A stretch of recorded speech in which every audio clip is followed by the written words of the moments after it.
It sounds almost Australian Aboriginal. What is it called? What do you do? Sounds like Mongolian throat singing to me. Nice. But that, like one thing that one instrument the Aborigines have, it's like this, like zoo. This is naughty.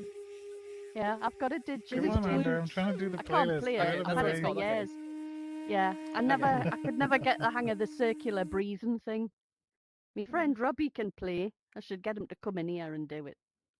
This was flutes and not didgeridoos, because didgeridoos has a more rumbly, like Yeah. Oh.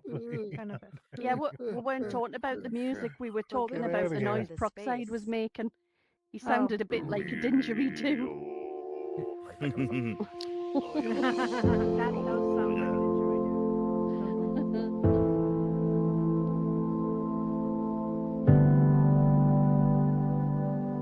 Bob Works has joined the space.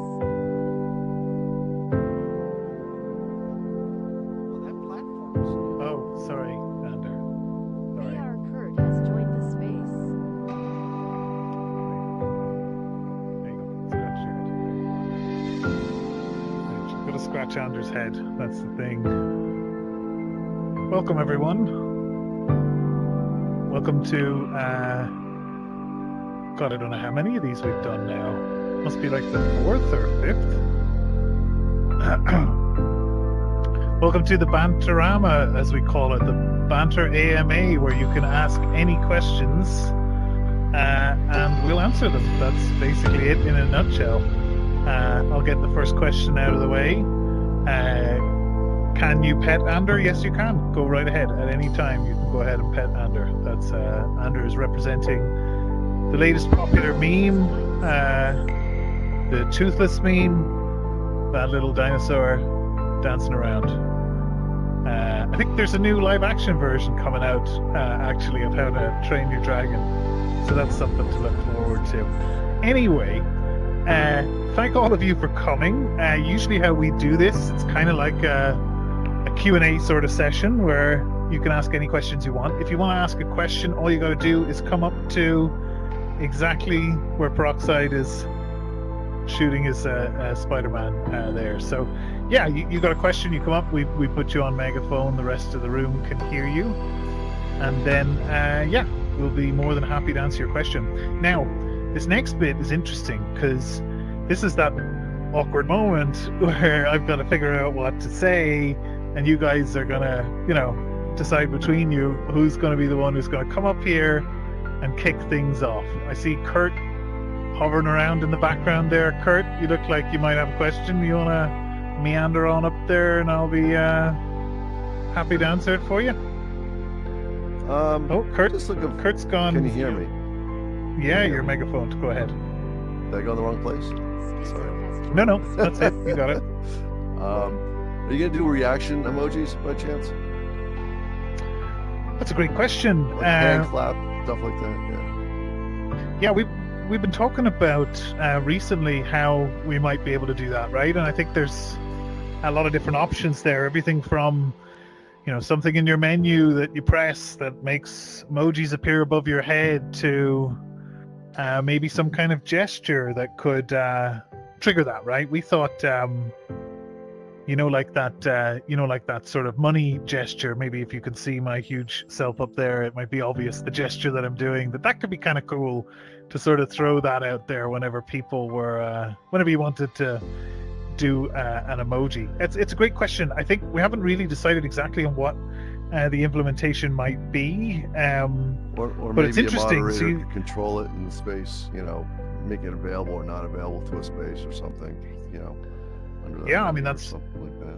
Schizo has joined the space. that's always an option for sure. Yeah, I mean, I think whatever we do, we might try and find something that's natural feeling, maybe if possible, right? Something that feels natural, something maybe that leverages the physics of the game as well. I mean, those are kind of two sort of key areas, I guess, we like to start in whenever we're trying to think about, what adjustments we could make to the platform. Is how can we make it more engaging for people? we're working on a new menu system right now. That's something we've actually been actively working on for quite a while, and we've been talking about this idea of having a menu that can kind of seamlessly transition, between multiple form factors. We loved the phone that Skizot had made in his test world, his phone test world. Skizot's up the back there, sporting that half and half Terminator and half what's the name? It's completely gone out of me. What is it? Johnny 5. Johnny 5. Half and half Johnny 5, half Terminator, with a slightly enlarged head. Actually, have you No, reduced mine- the size of the head? I did reduce the size. Nice. Okay. This is a custom. Awesome. It's a custom. That's brilliant. But yeah, sorry, got distracted. We kind of think that it could be cool to have like a phone in your hand and to be able to maybe, use your other hand to interact with that, much like you would with your smartphone. And maybe there's something in that interaction, Kurt, that could allow you to spawn emojis or do something, right? Maybe it's you're swiping them off the screen of the phone.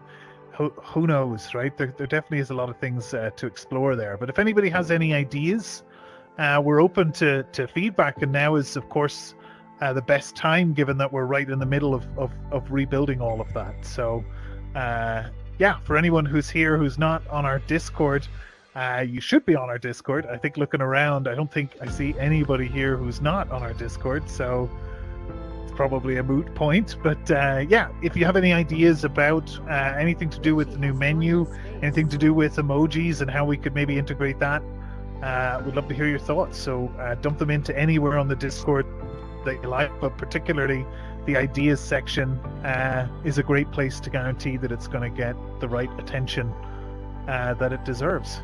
Thanks for that one, Kurt. Appreciate that question. Anybody else wants to go ahead and take a step up to the front there? I'll be more than happy.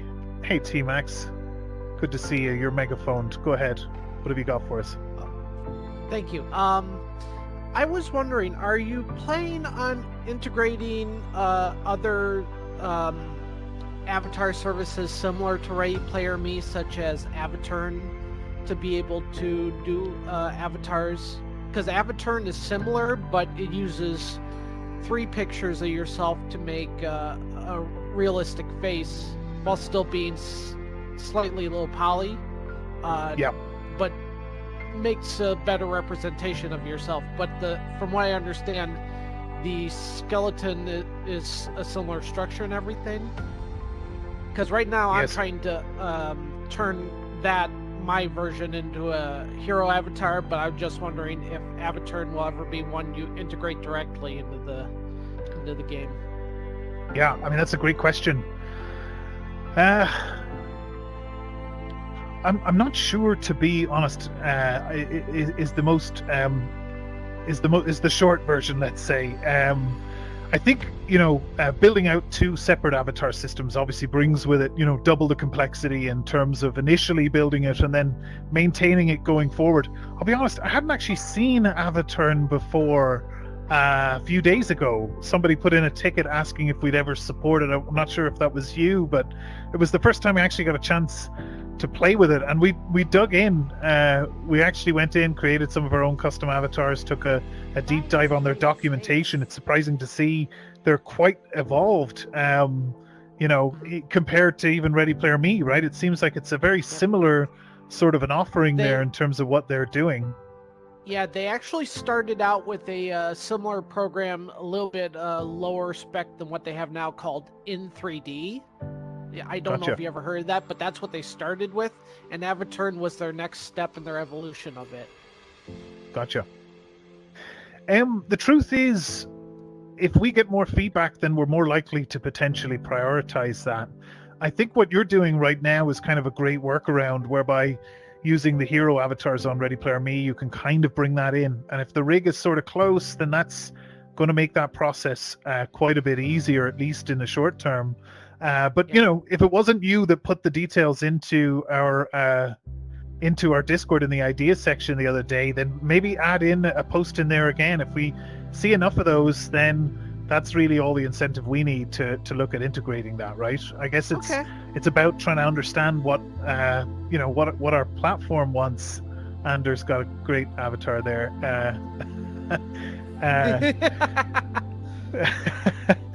But yeah, it's a shame he's a mute, or you would see some interesting things going on there. But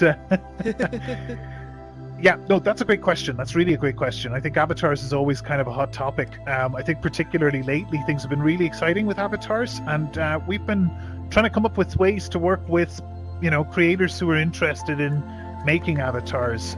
We had a session just a couple of days ago where we kind of did a speed run and went through from start to finish of kind of grabbing an avatar from the likes of Sketchfab, looking at trying to rig it from scratch and trying to do all the weight painting that's necessary, doing any of the quirky changes you need to make in terms of naming or anything else that Ready Player Me requires. And we recorded the whole thing, so it's in the pins in our Discord in the Avatar Makers channel for anybody who's in there and wants to watch it back. We might make some edits to it. I think the volume is touched low. We need to maybe try and boost that, but you can certainly take a look in the meantime. There's also some tools that Aline has made available.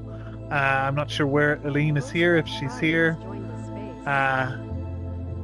But yeah, there's other stuff that's linked in the Avatar Makers channel. You can get access to some Blender scripts that try to make things a little bit easier when it comes to aligning things with the A-pose avatars that Ready Player Me does. So if you haven't already jumped on that, you can certainly jump in there, and there might be some stuff that takes some of the legwork out of that process, right? Because I've actually it is a started process. doing that, but I'm still trying to figure it out. Gotcha. Part of my problem was the avatar and avatar. One thing that helps is that they automatically come in GLB format, but trying to set up everything in Blender, the one I got from Avatar started out like 16 megabytes, and it still comes out to about that when I exported out of Blender, even if I combine the meshes. So I had to use something called gltf.report to try and bring it below 10 megabytes, which I did, but for some reason the uploader just won't take it. Gotcha. Well, listen, usually the validator on their website will have a list of errors. Sometimes those can be what we call in the industry red herrings. Sometimes they don't directly point to the cause of the problem, and they give you a different error, which can be a bit, I guess that could be a bit of a struggle, let's say, when you're trying to figure out what's going wrong. So please jump into the Discord, copy paste, screenshot what you're seeing. The chances are we've seen it already. We might have covered it in that video a little bit if you haven't seen that already. But just jump in and copy paste those errors, because there's definitely a few gotchas there that we've come across ourselves, and definitely a few people there will probably jump on that and be like, oh yeah, I've seen that before. It actually means this, and it's a very simple fix. Okay, I will do that. So yeah, absolutely, definitely do that. Yep. Thank you for answering my question. I appreciate it. Yeah, no problem at all. Thank you.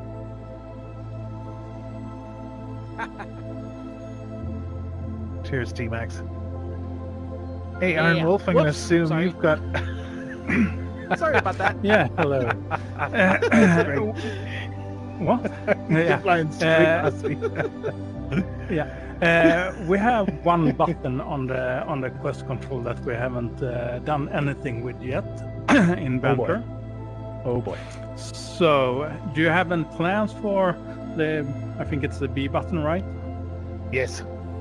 I think we possibly do have some plans for that, because it is actually used, believe it or not. So when you use, I think this is the case with at least Virtual Desktop, but anything that comes through Steam in PCVR, when you're using the Quest, then the menu button on the left-hand controller gets taken over and becomes the Steam menu. So I guess you guess where I'm going with this. Then the B button on this side then becomes actually the menu button as an alternative on those platforms. But what we were considering was actually making the B button, just for consistency purposes, the menu button across all platforms, and that way then we're not relying on the menu button on this controller, which obviously doesn't work in Steam VR, right? Yeah, exactly. More Okay. consistent Thank with you, Shane. with every platform. No problem. I'm interested to know, Iron Wolf, have you any thoughts in mind? Anything you think we should be using that button for? The thing I was thinking about is you can use it as an extra menu button with a wheel menu, if you know what I mean. So you press the button and you have one main menu in the middle, and then you have more menus on the side, and depending on which side you go, you have other menus, of course. Gotcha. Depending Yeah, on no, where- absolutely. Yeah, that's an idea. Yeah. It's similar to VR chat, right? They've got the expressions menu where you hold that top button and it brings up that radial menu, and then you can use your joystick to navigate around it. It's definitely an interesting thought. If you've got some thoughts on the topic, please put them into the ideas channel on our Discord, because these are the things that we're just sort of starting to think about right now. So if there's anything you particularly like about radial menus on any other platforms, or dislike for that matter, please let us know, because right now is kind of the perfect time, because we're about to redo not just the main menu, right, but every type of UI in the game, whether it's name tags or it's some secondary menu, or it's there's lots of different things, I guess, UI can be applied to, as well as potentially UI within worlds and spaces themselves. So all of these things are kind of on the table, on the operating table, let's say, right now, as we try to figure out how to improve that and how to kind of build for the future. So yeah, I say that to anybody. If you've got any ideas of things that you like, things you've seen over the years in VR, dump it in there. If you've got a link to a YouTube or an image or anything at all, we'd love to see it. Yeah, and I had a question on the Discord as well. Just when you open a menu, just navigating with your left hand instead of the right hand, for us that are left-handed, should be really nice to have. Absolutely. Yeah, it's something that we're definitely going to have in the new menu that we're working on right now. I've actually already been working on that, and two-handed mode is something that we've kind of built in from scratch, and I think we're trying to figure out how to sort of decide which is the dominant hand, and maybe how to do that in a seamless way, right? But it might be just the last hand that you clicked on, with something is kind of your dominant hand, so that's the one you're using, and that would be a really nice way to be able to kind of just seamlessly switch between hands as well. But I'm sure there'll be more configuration options around that in the menu as well, so you can turn all that off if you don't want that, or just have one or the other, right? There's definitely a few different things there. Thank you very much, Shane. Yeah, thank you, Iron Wolf. Let's see, we've got Anders up front. I'm going to megaphone Ander. I'm not sure if he's going to say anything, but at least now everybody can see his avatar. Oh, here we go. Will you use this avatar for the rest of the Banter-Ama and Space Operas? Everybody's disappointed now because you said you would maybe do it. Okay. Right. Yeah, I guess I'll change between now and the next event. How does that sound, Anders? Does that sound good? I'm going to need to get onto Aline's avatar portal to grab that, which is awesome. But yeah, let me see if I can get that set up, if I can, in a couple of minutes between the events. Thanks for that one, Ander. Ander was this week's winner of the Quest 3, so give Ander a congratulations on winning. We should have a new competition announced pretty soon, actually. So I'm not sure if there's many people left in the room here that we didn't award a Quest 3 to, but we'll have new competitions to kind of line up with more marketing efforts that we're doing soon, right? So hopefully there'll be a lot of new users in. And I haven't won one yet, just so you know. Gotcha. Good to know. But I'm That's fairly good to new know. Awesome. Well, stick around long enough. Statistically, you're probably going to get one. Around. I enjoyed this game very much. Awesome. That's great to hear. That's great to hear. If you'll excuse me, I'm AFK, but I'm listening. What's that? Sorry? I said if you'll excuse me, I'm AFK, but I am listening. I just took the headset off to try and work on the hero avatar. Gotcha. Understood. That's cool. Yeah, I mean, there's lots of cool things in the works right now. Particularly myself, I've been what I like to call going dark for the last sort of week to 10 days as I kind of build out the core of our new SDK. For those of you that aren't technical, our SDK, or our software development kit, is what's going to enable creating games on the platform, and I think that's really important for this next stage of what we're doing. I'm just going to continue to waffle like this, by the way, until somebody else steps up to the podium. But Kage, go ahead. Loving the new avatar, by the way. First furry on the platform. Wow.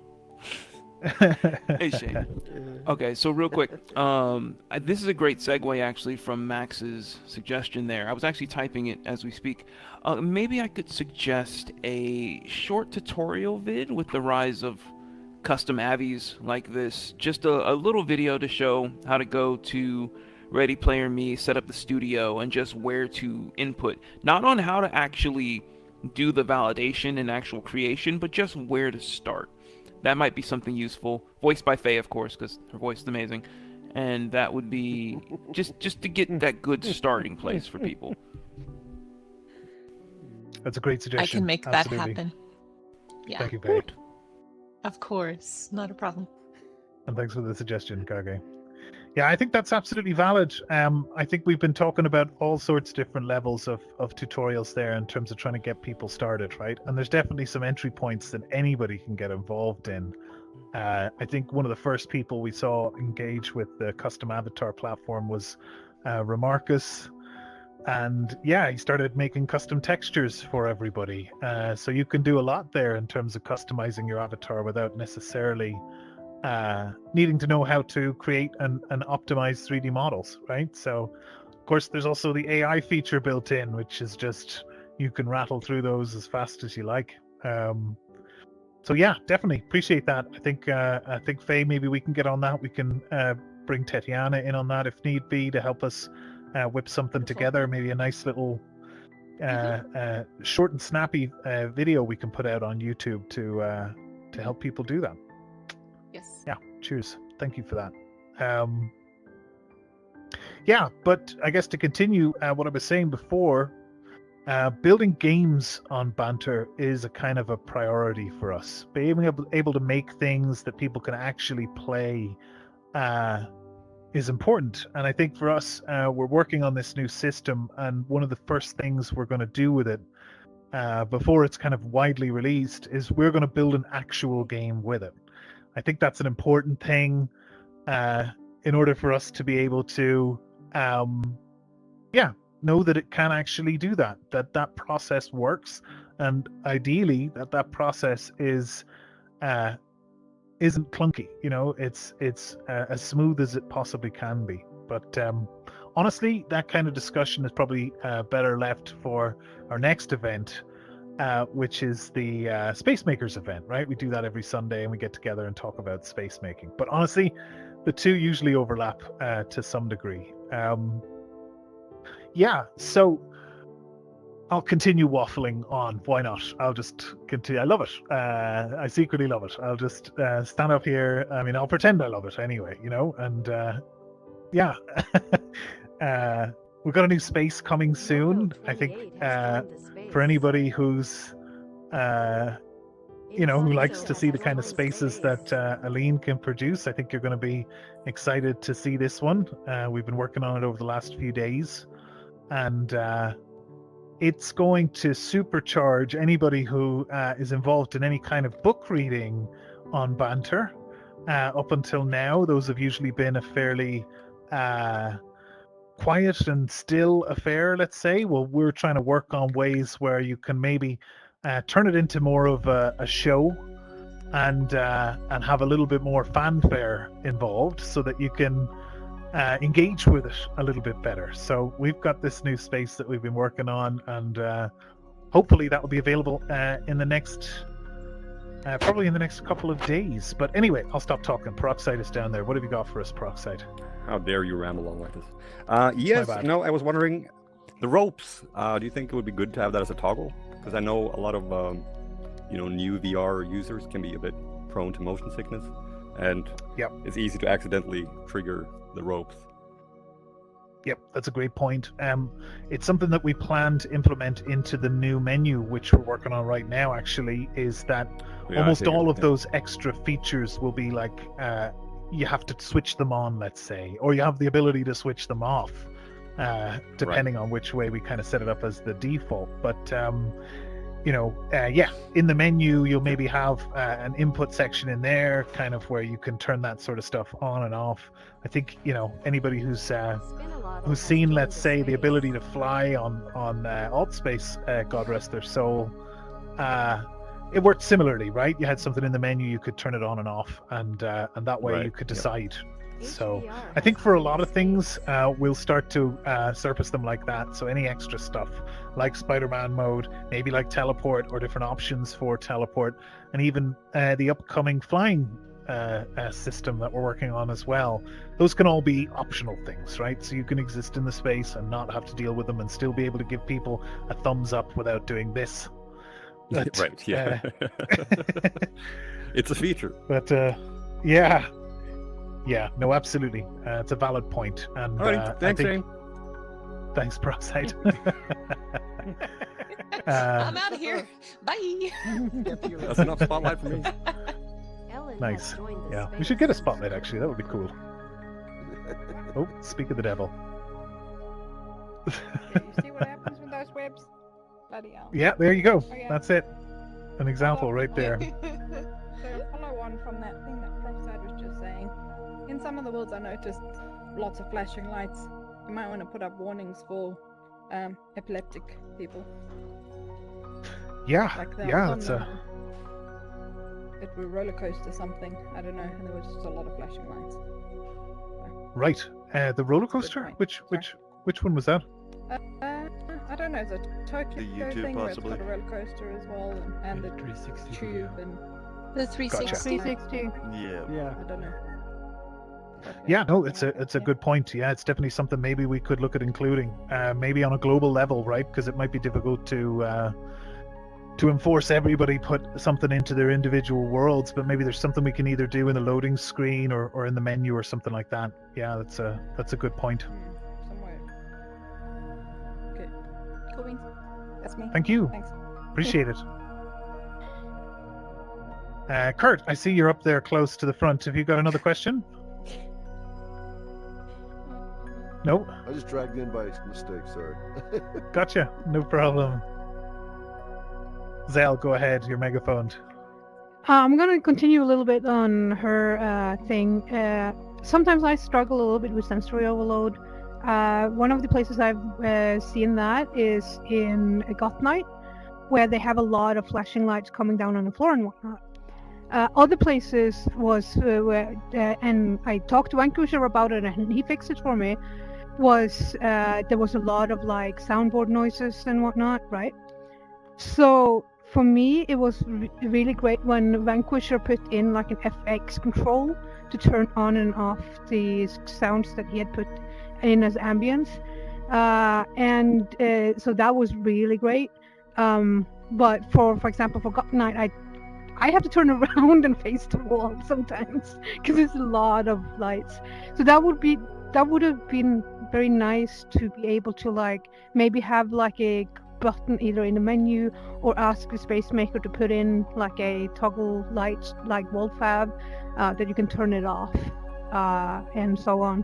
So that is also, it helps with sensory overload, but it also helps people with things like epilepsy that they can kind of turn off and still coexist in spaces where there are a lot of natural flashing, if that makes sense, like in Goth Night or otherwise. Yeah, absolutely. Yeah, that's a great point. I'll appreciate that. I think, spaces being able to have their own kind of menus is something that is important, and it kind of covers this use case, I think, pretty well, where you can have those individual settings that you can control yourself. maybe like the panel down here a little bit, right? Some of those are synced, some of them aren't. You can kind of turn down how electric this space gets a little bit by turning down the light on the sand and stuff like that. So you're absolutely right. I think something that will help towards that is the new SDK that I'm working on, because part of that, combined with the new menu, is this entirely new menu system, which we hope we can make it easier for world creators to build those into their worlds, and to have menus that work really well, that are really performant, and can make it super easy to kind of glue together a bunch of options like that let you have that kind of comfort control, right? Because that's, I guess, what you're talking about, the ability to tone down the environment if you want, or tone up the environment if that's what it is, depending on your mood or your preference, right? And that's a really great point. Faye, I don't know if you could take a note of that somewhere, and just make sure we don't miss that one out. I'll send a message. Yeah, appreciate that one, now Sal. for a reminder. I appreciate Absolutely. you guys for taking that into consideration. Thank you. Yeah, no, I appreciate that. I mean, I guess the last two questions have kind of come from a place of accessibility, right? And I think in terms of VR, we kind of forget that sometimes, because I guess the gut reaction is like, well, it's virtual reality, so you kind of need to be of a certain level of capability to use it. But the truth is probably exactly the opposite. I think that virtual reality is the sort of technology that kind of enables people who might kind of suffer from those sorts of things. And of course, disability is a spectrum, right? You can have all sorts of sensory things that affect you, I guess, in various different ways, which can make things, like hearing lots of noises or seeing lots of bright lights affect people in different ways, and affect kind of how your comfort is. So yeah, I think that's important. I think we all deserve to be able to feel comfortable, and if we can make the tools that make that easier for people to accommodate, then hopefully they will, right? And maybe we can set the standard by trying to introduce these sorts of things in some of our flagship worlds as well. So yeah, thank you for that one, Zell. Thank you. I think I have something. I think that brings us up nicely into the Space Makers event, though I should note we're probably a couple minutes over jumping in there. We but are. Go ahead, Faye, if you've got some closing thoughts. Not really a closing thought, but hopefully a quick question that did come in on our YouTube. They just wanted to know if we have any plans of allowing people to be able to connect their Discord to Banter. And my first thought was, you can go ahead and get on the browser and log into Discord anytime that you want to inside of there. But their direct question was connected, so thought I'd pass that on. That's a really interesting one. I guess what I'd love to understand there is, what would you like to be able to do with Discord and Banter integrated? As it stands, Banter uses SideQuest, right? SideQuest is the user system that we all use when we're signed into Banter. SideQuest has a Discord integration. You can integrate your Discord account and use that to sign in. So I guess what I'm saying there is that the pieces are all there. There's potential for us to look at ways we can integrate your Discord into what you're doing in Banter. For instance, just to, update your presence status and say such and such is playing Banter, maybe what world you're in, and start to kind of give that information. But if anybody's on the YouTube and you're watching, I'd love to hear in the comments. Please let us know what it is you'd like to see Banter do with Discord, and we'd love to see if we can explore that. Discord's a great platform, lots of ways to integrate with it, and we've done lots of really interesting things with it in the past. So yeah, definitely willing to open that up and take a look at that. Also, Autistic, you can actually open up a dialogue with us in the ideas section of our Discord as well. That way we can talk about your ideas for this, and you can ask more questions and things like that too. Yep. Awesome. Well, listen. Let's. We're 5 minutes over. How about we collectively jump into this portal, and we can go to the Space Makers event, which is started just now.